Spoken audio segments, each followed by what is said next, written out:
देखकर और बीच बीच में रुककर सुनाया जाए तो ये आराम से 15 से 20 मिनट तक चल सकती है।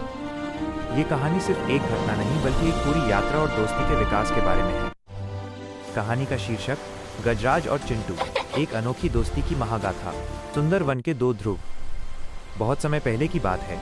भारतवर्ष के हृदय में सुंदरवन नाम का एक घना और विशाल जंगल हुआ करता था। यह जंगल इतना सुंदर था कि यहाँ हर समय वसंत ऋतु जैसा माहौल थी। इस जंगल में जानवरों का एक बड़ा समुदाय मिलजुल कर रहता था। लेकिन जंगल में दो जानवर ऐसे थे जो एक दूसरे से बिल्कुल अलग थे, जैसे धरती और आसमान। पहला था गजराज। गजराज एक विशालकाय हाथी था। वो इतना बड़ा था कि जब वो चलता था तो धरती हल्की सी कांपती थी। उसके दांत सफेद संगमरमर जैसे चमकदार और मुड़े हुए थे। गजराज अपनी ताकत के लिए ही नहीं बल्कि अपनी गंभीरता और बुद्धिमानी के लिए भी जाना जाता था। वो कम बोलता था और हमेशा सोच समझकर कदम उठाता था। जंगल के छोटे जानवर उसे दादाजी की तरह सम्मान देते थे। दूसरा था चिंटू। चिंटू एक छोटा सा लाल मुंह वाला बंदर था। उसका नाम चिंटू इसलिए पड़ा था क्योंकि वो एक पल भी चैन से नहीं बैठ सकता था। वो बिजली की तरह तेज था और हवा की तरह चंचल। उसका दिमाग हर समय शरारतों भाग जाना, किसी के सिर पर आम टपका देना या सोते हुए शेर की मूंछ में गांठ लगा देना, ये सब चिंटू के बाएं हाथ का खेल था। चिंटू का सबसे पसंदीदा शिकार था गंभीर गजराज।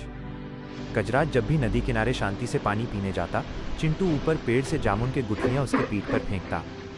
जब गजराज धूप सेक रहा होता तो चिंटू उसकी सूंड को गुदगुदाकर पेड़ की सबसे ऊंची डाली पर जा बैठता और खी-खी करके हंसता। गजराज को गुस्सा तो बहुत आता, लेकिन वो अपनी गरिमा बनाए रखता। वो बस अपनी सूंड हिलाता और मन ही मन सोचता, ये वानर कभी सुधरेगा नहीं, इसकी चंचलता एक दिन इसे मुसीबत में डालेगी। दूसरी ओर चिंटू सोचता, ये हाथी कितना बोरिंग है, इतनी ताकत है पर दिन भर बस खड़ा रहता है। थोड़ा मजे करना तो इसे आता ही नहीं। दोनों के बीच एक अजीब सी तनातनी थी। वे एक ही जंगल में रहते थे पर उनकी दुनिया अलग थी। भाग 2। जंगल पर आया महासंकट। एक साल सुंदरवन में एक अजीब घटना घटी। वसंत ऋतु थी लेकिन पेड़ों से पत्ते झड़ने लगे। जो नदी हमेशा लबालब रहती थी उसका पानी सूखने लगा और वो एक पतली नाली जैसी रह गई। सबसे चिंताजनक बात यह थी कि जंगल के बीचों बीच खड़ा बरगद दादा का पेड़, जो हजारों साल पुराना था और जिसे जंगल का रक्षक माना जाता था, वो तेजी से सूख रहा था। उसकी पत्तियां पीली पड़ गई थीं। जंगल में हाहाकार मच गया। अगर बरगद दादा सूख गए तो सुंदरवन भी नहीं बचेगा।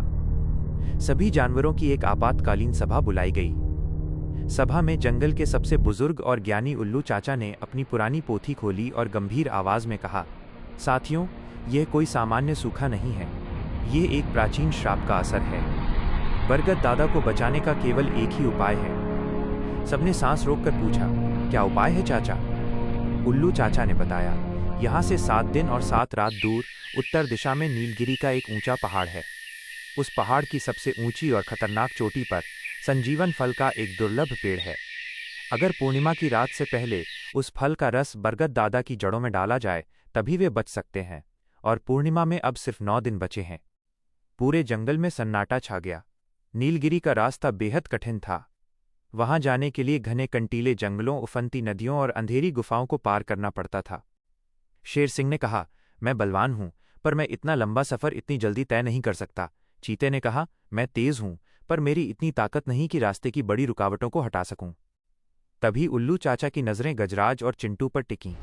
उन्होंने कहा, इस मिशन के लिए हमें 2 गुणों की एक साथ जरूरत है, असीम ताकत और अद्भुत फुर्ती। ये काम केवल गजराज और चिंटू मिलकर ही कर सकते हैं। गजराज और चिंटू एक दूसरे को देखकर चौंक गए। चिंटू चिल्लाया, क्या इस भारी भरकम हाथी के साथ मैं जाऊं? ये तो चलते चलते ही सो जाए।